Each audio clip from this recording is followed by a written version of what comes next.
Abogado José Francisco Lagos. Bien, y una cosa que ha marcado la agenda a propósito de la materia de seguridad es esta solicitud que hacen diputados, algunos cercanos al oficialismo, otros de centro izquierda, de establecer el estado de excepción constitucional en todo el país a propósito de esta crisis de seguridad que estamos viviendo. Para eso queremos conversar con uno de los impulsores de esta iniciativa, el diputado Eric Aedo de la Democracia Cristiana. Diputado, ¿qué tal? Bienvenido a esta edición de Llegó la Hora. Hola, José Francisco, ¿cómo estás? Un gusto conversar contigo en Llegó la Hora, así que vamos al grano, yo lo escucho.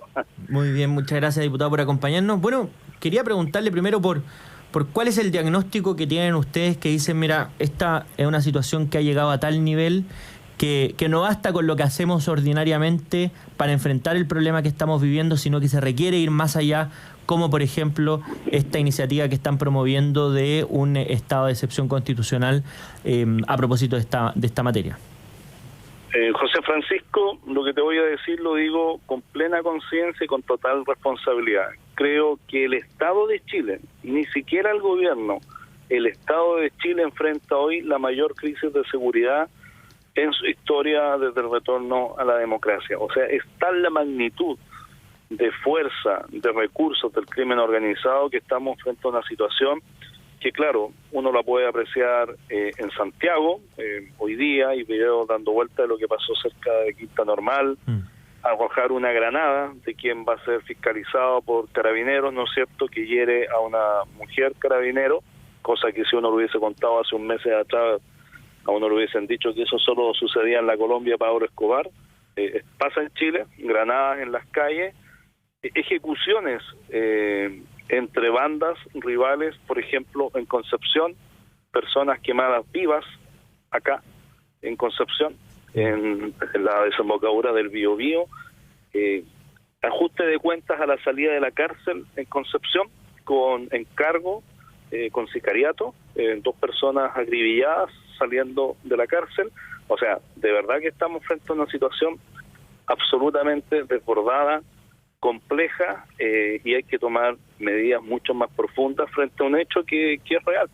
El crimen organizado lamentablemente se instaló en Chile, se instaló en Chandaragua, insisto, no solo en la región metropolitana, también en otras regiones como la del Biobío, específicamente en la ciudad de Concepción, y estamos en una situación compleja. Yo relataba en el punto de prensa de ayer de vecinos donde yo vivo, secuestrados, subidos a vehículos, obligados a retirar dinero de los bancos, por darte ese tipo de detalles de cosas que suceden, insisto, no solo en Santiago, no solo en la región metropolitana, sino que a lo largo del país. Y qué decir las fronteras del norte. Tuviste, no sé si has podido ver que hoy día acá en la zona de Arauco detuvieron a 3 personas más.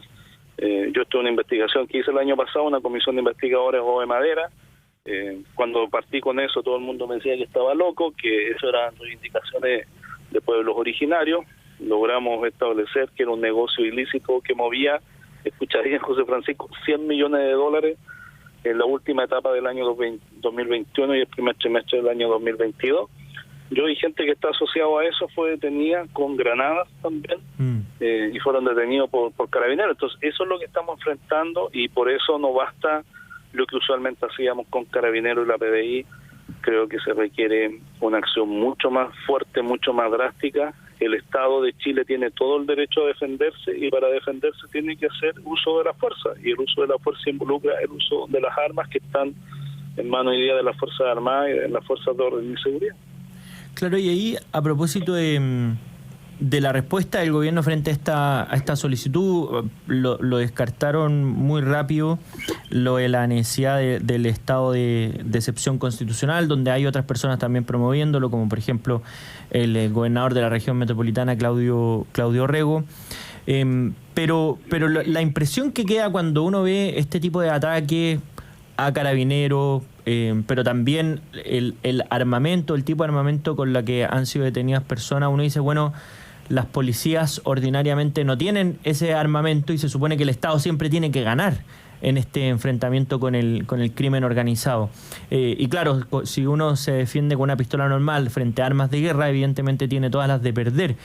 Entonces, ¿Por qué cree que no ha tenido tanta acogida en el gobierno esta idea del estado de excepción? ¿Cree que es un problema de convicción, es un problema de freno de mano? Porque usted también señala que parte de este gobierno cree que los delincuentes son víctimas del sistema, y esa dialéctica entre el socialismo democrático y el Frente Amplio del Partido Comunista termina generando tensiones que lo lleva en el último término como a subirse al carro más que a promover medidas por la seguridad. Efectivamente, o sea, yo estoy convencido que hay un sector del gobierno que todavía no se salga ese sesgo ideológico de su cabeza y piensa que primero la delincuencia de hoy y este crimen organizado es la misma delincuencia de antaño, eso es lo primero, y lo segundo, que quienes son parte del crimen organizado hoy día son víctimas de un sistema social extractivista, injusto, capitalista. Y la verdad es que están fuera de lugar, porque lo que hoy día tú tienes, y hay que asumir, es que hay personas, chilenos y también extranjeros, que han llegado, ¿no es cierto?, inmigrantes, colombianos principalmente y muchos venezolanos, que han tomado la decisión de hacer del crimen organizado una verdadera, déjame llamarlo así, comillas, empresa delictual. Y para eso, drogas, madera, comercio sexual, mucho dinero, con sistemas de inteligencia, con sistemas de tecnología, y que son capaces de utilizar la violencia con un nivel de brutalidad gigantesco. Entonces, eso es lo que enfrentamos hoy día. Entonces, yo creo que hay un sector del gobierno que está fuera de la realidad, que no quiere ver esto y que piensa que los patos malos, como dije en el libro, son víctimas de un sistema social injusto. Yo creo que eso está absolutamente superado hoy día por la realidad. Hay que asumirlo así y hay que salir a enfrentarlo con toda la fuerza, o si no, esta situación no solo va a proseguir, sino que se va a profundizar y vamos a estar en una situación mucho más compleja. Lo que está en riesgo hoy día es el Estado de Chile, está en riesgo el Estado de Derecho, y en ese sentido yo solo agregar que obviamente el Estado y las fuerzas de seguridad tienen que tener un poder de fuego superior siempre a lo que utilice el crimen organizado, y no hay que temer usar hoy día a esta altura ese poder de fuego. O sea, ¿qué va a hacer una carabinera que enfrenta cuando quiere detener a alguien, que le arrojen una granada? Eso es lo que estamos enfrentando hoy día, y de eso hay que hacerse cargo, y en ese sentido me parece que hay sectores del gobierno que no lo quieren entender. Yo lo voy a seguir planteando esto con mucha fuerza. Yo espero que avancemos en el estado de excepción, y mientras avanzamos en eso, entonces creemos también policías especializadas, policías militarizadas, como existe en Estados Unidos, como existe en Francia, como existe en Brasil, que sean capaces de enfrentar esta magnitud de crimen. Aquí ya no estamos hablando de carterista, del que hacía el pulgazo, ¿no es cierto?, y te quebraba un vidrio y te robaba la cartera del auto. Aquí estamos enfrentando otra magnitud de crimen con poder de fuego y con un extremo de violencia. Y ahí uno ve a veces como declaraciones erráticas. El otro día veíamos la publicación en Twitter del diputado Jaime Naranjo, que decía: empezó la temporada de secuestros y decía que era sospechoso, ¿verdad?, que era raro que justo ahora que hay una elección en camino empiece este tipo de delito. Y justo ese mismo día, después de la publicación, una persona que fue secuestrada murió, ¿verdad?, en Pomaire. Entonces uno dice, bueno, ¿cómo está interpretando la política lo que está pasando? Porque ese análisis dicotómico de que esto le conviene o perjudica al oficialismo o a la oposición puede también hacer que el Estado se transforme en un aparato muy ineficiente para la altura y que no esté a la altura de lo que hoy día se requiere. Tú tienes razón en eso, comparto lo que acabas de plantear. Por eso yo no quiero plantear que este es un problema hoy día solo de gobierno. Este es un problema del Estado de Chile, este es un problema del Estado de Derecho. Eso es lo que tenemos que defender, nuestra democracia. Si se logra imponer en el país que el uso de la fuerza, el uso de la violencia, el uso de las armas, como está sucediendo en algunas partes de nuestro territorio ya, es la regla que va a definir quién tiene control territorial o quién manda, entonces estamos en una situación compleja. O sea, ahí ya se acaba el Estado de Derecho, ¿te fijas? Ahí es la ley del más fuerte. Y por tanto, ese es el desafío que enfrentamos hoy. Y yo creo que esto hay que hacerlo sin pequeñez, sin poner esto un gobierno en contra de otro. Esto es un problema de Estado y yo espero que se asuma así. Yo por eso no voy a entrar que lo que está pasando hoy día le conviene al a favor o al en contra. Aquí lo que necesitamos es que el Estado de Chile se defienda y los ciudadanos se defiendan, ¿te fijas? Y tampoco tú decías algo, yo te estaba escuchando, yo por eso también trato de ser cuidadoso de no decir quién ha hecho más inmigrantes, ¿ah? O efectivamente tú dijiste algo que es muy cierto. O sea, la gente del Frente Amplio, cuando el gobierno del expresidente Piñera quiso expulsar inmigrantes, fueron al Tribunal Constitucional a patalear. Y también es efectivo que el propio presidente Piñera fue hasta la frontera con Venezuela a invitar a los venezolanos. Claro, Maduro se pasó de listo y mandó a todos los patos malos, permíteme decirlo de esa forma bien trivial, hasta Chile. Y hoy día, por ejemplo, Bolivia no acepta que tú envíes a los inmigrantes que entraron de manera ilegal de vuelta hacia Bolivia, solo recibe a los bolivianos y tampoco lo aceptan los venezolanos. Entonces, por eso te digo, este es un problema complejo, hay que tomar medidas mucho más, no solo efectivas, sino que más inteligentes, pero lo que tiene que estar a la base, en mi opinión, es que el Estado tiene el derecho a defenderse y hacer el uso de la fuerza y de las armas para defenderse del crimen organizado.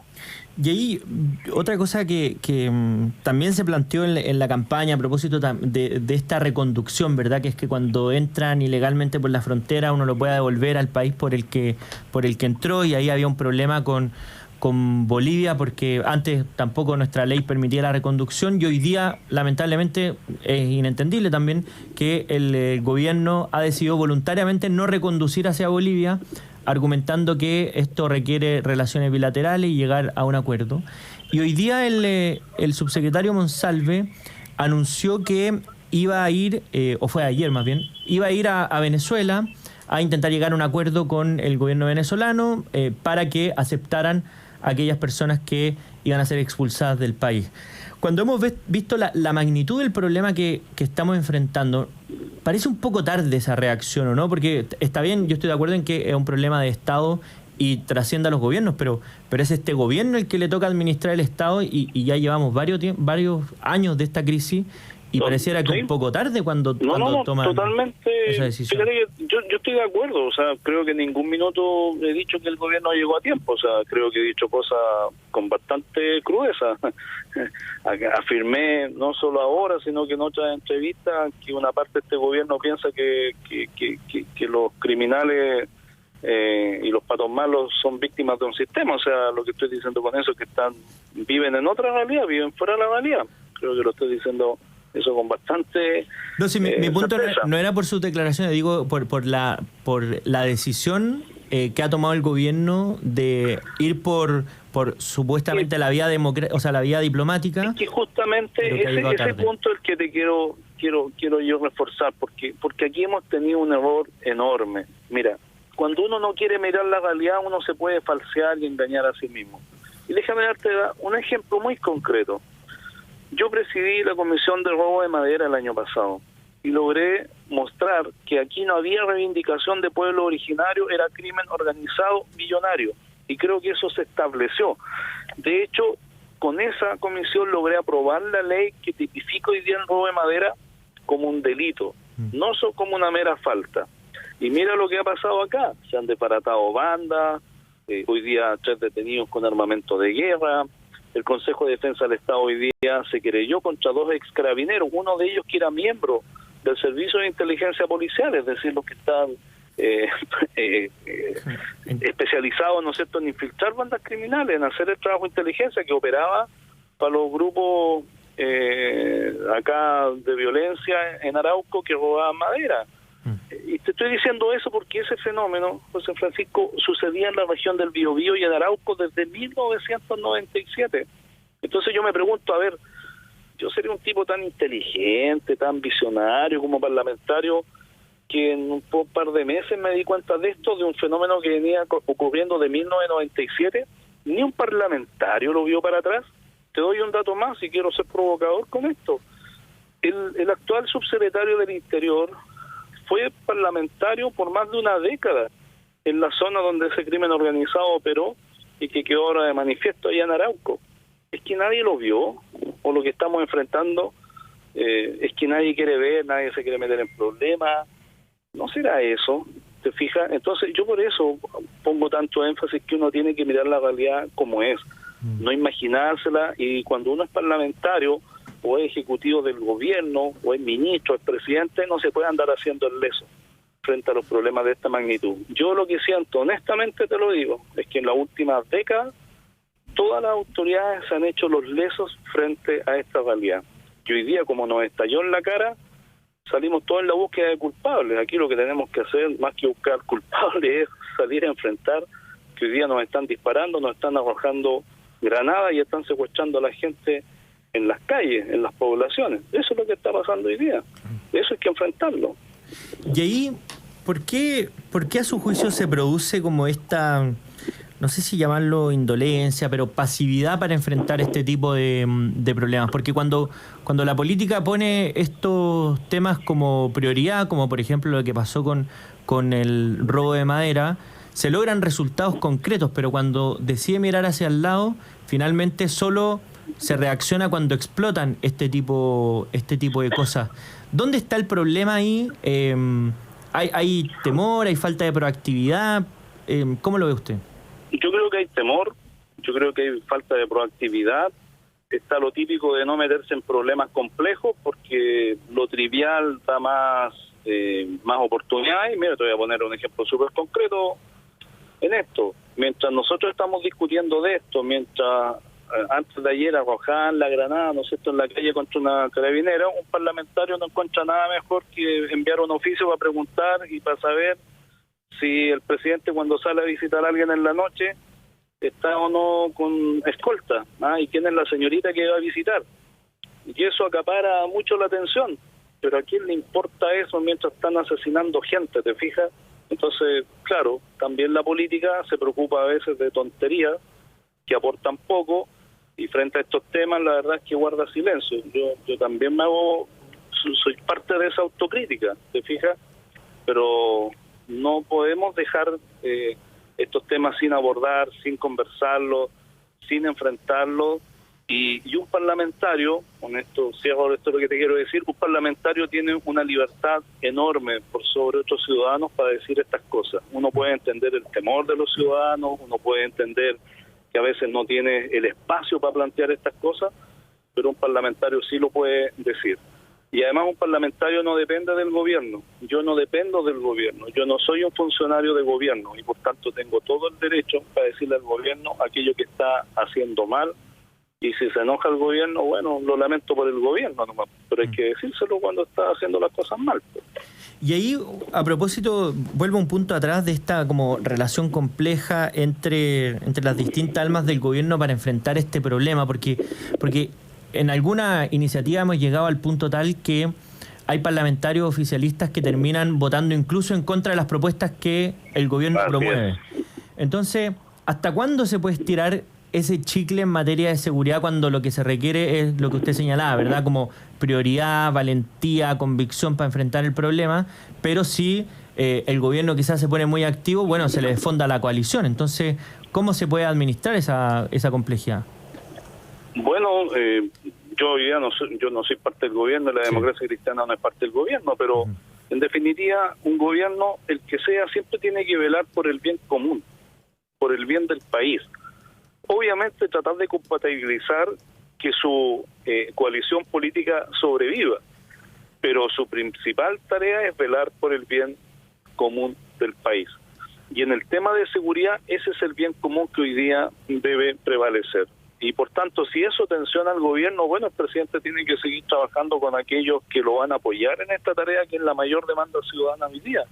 Y quienes no lo quieran apoyar, bueno, entonces que den un paso al costado, y que si no quieren apoyar al gobierno en estos temas, bueno, entonces entreguen todos los cargos que tienen en el gobierno, ¿te fijas o no? Si aquí uno no puede solo estar en el gobierno apoyándolo para que te den las pegas, las seremías o las delegaciones regionales o ministerios, y al momento de tener que acompañar al gobierno en los temas duros, como estos temas, por ejemplo, mirar para el techo o sentirte que no eres parte de esta coalición. A mí me parece que eso es bien, no sé si de sentido común, pero por lo menos de madurez política. Bueno, seguro en los próximos días esto va a seguir marcando la agenda por las cosas que además se dan a conocer. Usted también lo comentó a propósito de la situación en Quinta Normal, pero nos queda más claro el panorama y la posición que usted ha manifestado públicamente, diputado Eric Aedo, que le agradezco por habernos acompañado en esta edición de Llegó la Hora. No, muchas gracias. Solo déjame cerrar con algo. Sí, mira, yo favor. acompañé al presidente de la República a China. El presidente me invitó a China. Es un gobierno comunista, ¿no es cierto?, con características chinas, su socialismo, con libertad de mercado. ¿Tú crees que en China alguien podría arrojar una granada o andar con un arma sin que esté vigilado, que le salga gratis? Eso en China es imposible. Entonces yo también llamo a la izquierda chilena no solo a mirar que los patos malos son víctimas, sino que también un Estado, incluso el chino, incluso el Estado ruso, es capaz de defenderse. ¿Te fijas? Y quiero dar esos ejemplos, porque si no, estamos en el peor de los mundos. La seguridad no es una cuestión de izquierda o derecha. La seguridad es el derecho que tienen los ciudadanos de una república como la chilena a vivir en paz, y si alguien la quiere perturbar, entonces el Estado tiene todo el derecho a ir tras ellos y aplicar la fuerza. Tal cual, buen mensaje ese que nos da el diputado Eric Aedo, diputado de la Democracia Cristiana. Muchísimas gracias nuevamente por habernos acompañado en esta edición.